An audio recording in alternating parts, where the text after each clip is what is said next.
Yeah, well, it's your bottle.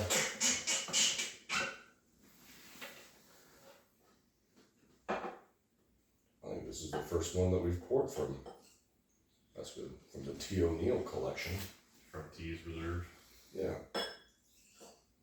Much more humble than the elder O'Neill's collection. Because you're cheap, though. You're like, I don't want to spend my money on that. I don't have enough money to spend on that. I don't have enough money for a 400 bottle collection. I don't either, but I do.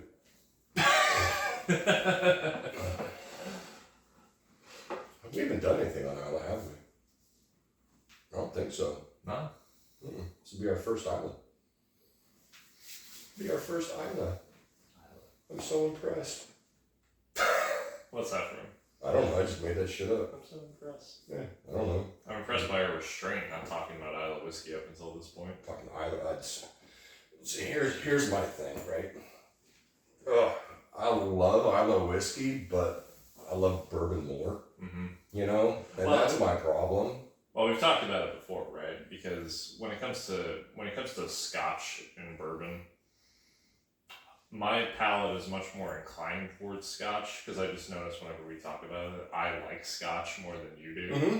Yeah, so, you know, it's a little bit like tobacco. You know, Yeah. I'm just generally more interested in tobacco than you are. Sure, but I like cigars. Yeah. And I like bourbon. I really like bourbon. Yeah. Obviously, we wouldn't do a whiskey show if I didn't like it. Right. So let's kind of go back a little bit. So Run it back. in the island of Scotland, right? You've got what separates it from America is in America, yes, we have different distilleries all over the place, right? Mm-hmm. Different yeast strains, but it's different types of corn. different, yeah. So etc. in Scotland, you know, the regions actually like taste different, even though they're using either 100% malted barley, sometimes 100% unmalted barley, a mixture of the two. And then what's interesting in Scotland is based on the region, each region has a different flavor profile, Mm-hmm. right?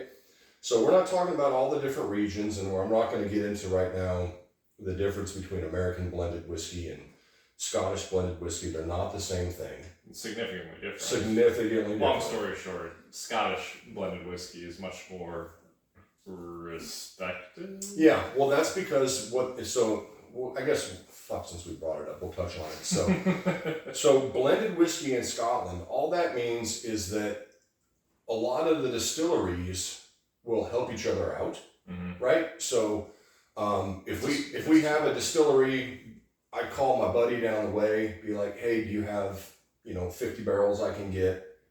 He'd be like, yeah, come get them, or I'll ship them to you.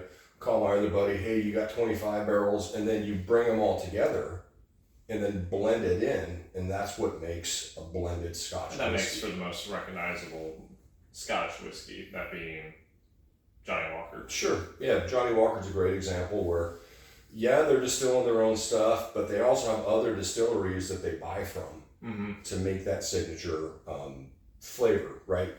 American is completely different. It means Scottish and American mean exact opposites. Mm-hmm. Because in America, and we joked about this, about doing a whole times. thing about doing blended whiskey. Blended whiskey in America is, so if you ever see that on a bottle in the States where it says blended whiskey, right? What that means is that particular product can have up to 90% neutral grain spirits. Which is otherwise known as vodka. Thank you. So they're allowed to use neutral grain spirits, they're allowed to use coloring, they're allowed to use flavoring, additive, all sorts of nonsense, right? So, and I'm not going to go in any further, but if you see blended Scotch, it is not the same as blended American whiskey. Not that that is relevant to Laphroaig No. tenure, because this is Isla single malt Scotch Yeah. whiskey. So where is Isla? Isla is a little island off the northwest coast of Scotland. Teeny tiny island. Small little island. They've got probably 4, 5, or 6 distilleries. Total. I mean, generational, like family members work at these And the distilleries. 3 ones that I keep off the top of my head are Laphroaig, Lagavulin, and Ardbeg. Yep. Those are the big boys. So Laphroaig is, generally speaking, Isla Scotch. What does it taste like? Isla Scotch. So here's the thing. So and this isn't going to be for everybody, although this was the first Scotch that I really enjoyed. Generally speaking, what we recommend to friends, family, what have you, is if they don't like single malt, just in general, because the malted barley doesn't like resonate with them, we put them on Islay because it's so different. Try from something like completely Speyside different. or Highland Scotch. Right. So your typical Isla Scotches. It's gonna sound gross because your mom always makes fun of me. Well, it only sounds gross to the ladies. Right. Band-Aids. Band-Aids. And not the bullshit fabric ones now, but like the ones from 1970. Mm-hmm. So you got Band-Aid notes, iodine, salt water, smoke, campfire. Now, smoke. and here's the difference, right? So that's going to be that I find in almost all Islas, you're going to get sort of that saltiness, right? Because they're they're in the water. Mm-hmm. You're going to get a Band-Aid type note.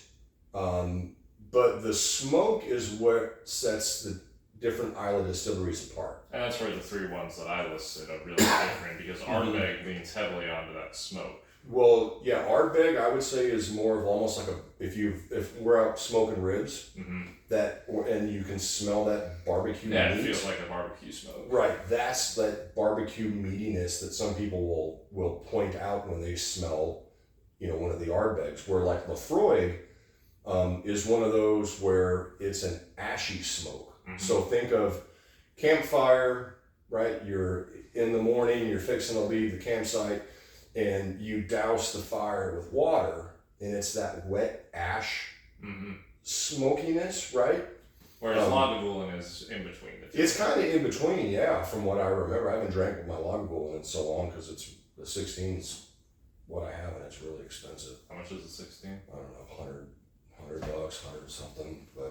And I have one of the Offermans that was finished in Guinness barrels, which is one of the few celebrity whiskeys that we endorse. I will. It's probably the only celebrity whiskey that we'll endorse, except maybe Long Branch with Wild Turkey, if only because McConaughey's at least McConaughey likes it. Yeah. So saltwater, iodine. Notably with Scotch, unless it's one of the low ends, they're pretty much always going to have an age statement, and it's always going to be old. Yeah, just because of the climate, right? Because of how cold it is. Yeah, it takes a lot longer. Like this is Laphroaig's original. Yeah, I mean a 10-year expression, and it's a 10-year. Then how much did you pay for that? I paid $50 for it. Okay, so imagine it. Well, I guess we have the Rebel that's 10-year, but most. No, I just gotta put my foot in my mouth because like Eagle Rare 10 it retails at $45. Mm-hmm. So it's actually a really fair price for. Especially since this was shipped across an ocean. Correct. You get any? I don't know why. I'm thinking like they're getting some fruitiness in it. Stone fruit. Yeah, good call. Almost like that apricot-y, peachy. Mm-hmm. I think this leans more on the like white peach notes, whereas like the Indian whiskeys, those lean more on like yellow peaches or apricots. Yeah, I really got the apricot on that one. Apricot's heavy on that one.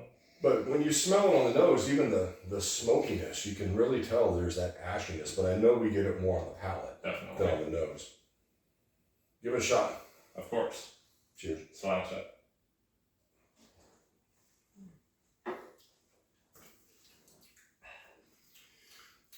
Man, it's just Isla Scotch. It's my happy place. I really like Isla Scotch. Now, if I'm not mistaken, this I think is only 80 proof. So proof's not going to kill you. No. Now, of course, if you're willing to pay arm and a leg and your left kidney, they do have cash strength offerings. Yeah. But those get expensive. Those get like $100. Well, what's that cool one that you got me? Which one? Oh, the Caradias. Hang on, I'll grab it. So, this is unrelated, but I grabbed this for the moment. This is, I believe, I'm definitely mispronouncing that, but it's Caradias. It was the expression that they released in 2020 or 21. Cash strength, though, right? Cash strength. Pedro Finished Jimenez. in Pedro Jimenez cast. That was awesome. This thing is awesome. So I guess the point is, oh shit, that's about halfway done. Whoops. It's good. Yeah, this is so good. But what I like about this, even though we're not talking about this particular offering, I mean, it's just the sherry comes through so much. The point, if there is a point, is that Scotch stands up very well to being, especially Islay Scotch stands up very well to being finished. Oh yeah, we didn't talk about that, but yeah, you'll see a lot of that. So if you're new to Scotch or you're perusing the Scotch aisle, it is not uncommon to see Scotches finished in barrels other than white oak. Now, that's one thing we didn't talk about. So in America, they're very strict on the barrels that you have to finish them in, right? Very, corn, blah, blah, all the same percentages. The corn has to be a certain percentage, above 51%. If it's a rye, it has to be above 51%. New charred white oak American barrels. Well, in Scotland, they don't have those rules. So now, yes, they're using mostly malted barley. Yeah, but they can finish. They can put their whiskey in any barrels they want. Right now, to be fair, a lot of what they put their barrels in are ex-bourbon barrels. Yeah. So they know we can only use them once unless we're using them for finishing here in the States. So they buy it off us for pennies on the dollar. Ship them over there, right? But they also, because of where they're at, they have access to sherry barrels and port barrels and things like that. Is that my phone or yours? No, it's my phone. Who's calling me at this hour? Oh, that's another ring. That's crazy. So the fun thing about Scotch in particular is that, yes, it's a completely different flavor profile, right? You either love it or you appreciate it. Also very much depends very much on the region of Scotland. Of course, yeah, because Highland tastes different than Speyside, which tastes different from the lowlands. Speyside, in my experience, leans very heavily on the stone fruit notes. Yeah, I get a lot of that light fruit, where Highland can be. It's very malty. Yeah, it's very. Of course, it's all malty, but Highland is especially malty. Right, because we have, I think, the Highland Park. Cask strength. Is it 12 or 18? 18, I forget. It's 18. Okay, I can't turn my head that far, but. I can. Yeah, but they're all very different, and the cool thing about Scotch in particular is that if you go through and try different regions, then really quickly you can kind of tell what you prefer more. Which may be harder for bourbon because, what's the difference between Four Roses and Knob Creek? A lot of people can't even tell you, right? Or what's the difference between MGP and Buffalo Trace? That's mostly because of how sweet the corn note is.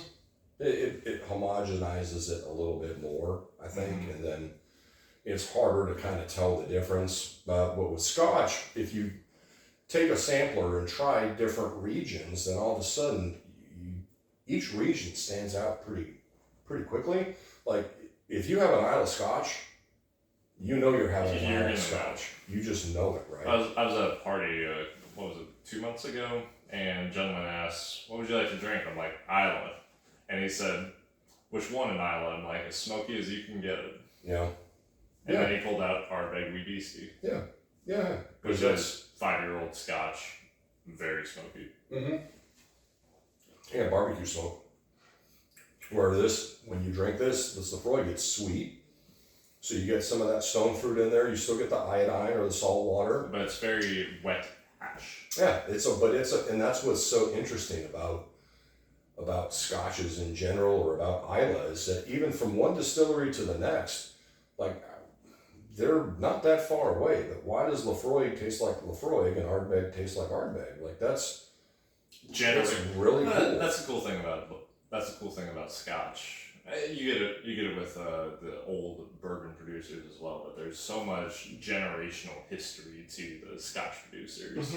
It's like you look at like Laphroaig or Ardbeg, even Ardbeg. I think Ardbeg is the most recent between Laphroaig and Laphroaig, but even then they get like decades of history under their belt. Hundreds of years, yeah. They've been making. That's what's crazy. They've been making the same Scotch the same way for as long as people can remember. Which is very traditional as far as like Scottish culture is concerned. Whereas American culture, you're always innovating, you're always trying to figure out the new hotness. Mm-hmm. Well, and the cool thing with these, like you said, when you can find things like this, where they finish them in different casks and stuff, it's still.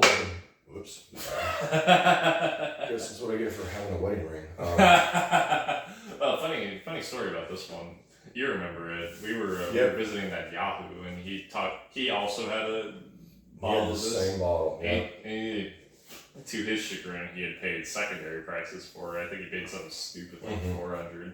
He didn't tell us, but he's like, it was very expensive. And then when I went to university, I went back and bought it for, I think it was $70. Yeah, that's crazy.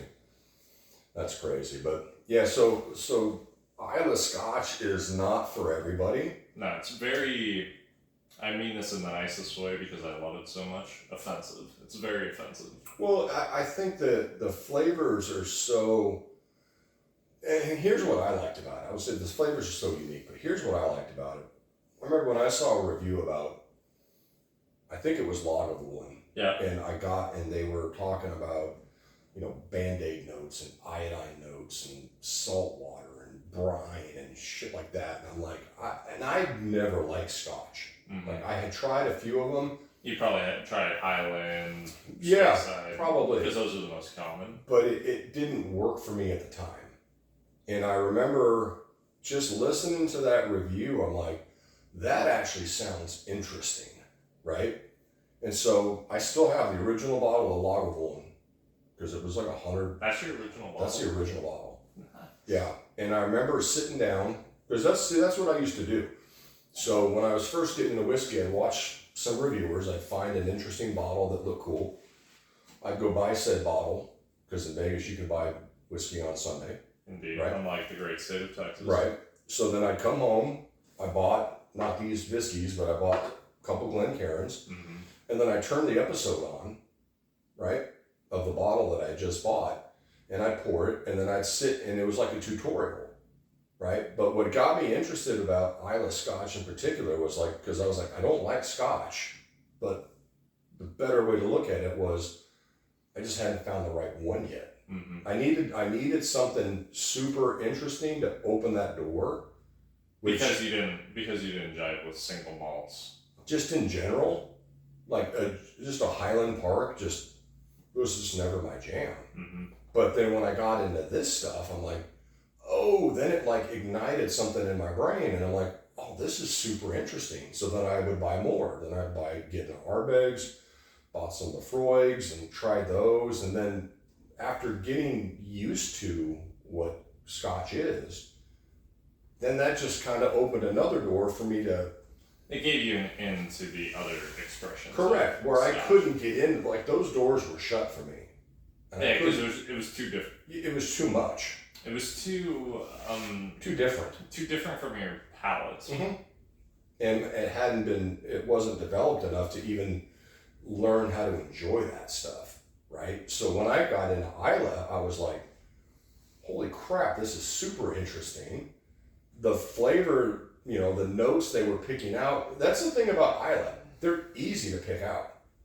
Because it's so obvious. Because it's so obvious, right? It's like, yeah, I'm not going to say it, but you know where my brain was going to go, But it's so consistent and it's so obvious that even if you've never had something like that, or you're having a hard time picking flavors out or picking notes out, dude, grab you an Islay Scotch, see if you like it, number one, but you can pick out Band-Aid, iodine, salt water, the different smokinesses of the different brands. Like you can, it's easy to do with Islay Scotch, right? It's not like we're sitting around with a bottle of bourbon or whatever, rye, and I get this, and we have different opinions, right?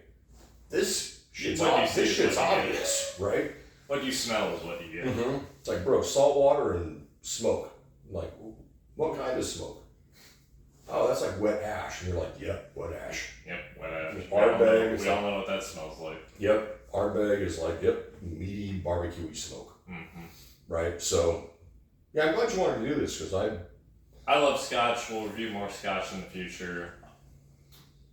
I really get a kick out of it. I love Scotch. Scotchy, scotch, scotch. Here it goes down into my belly.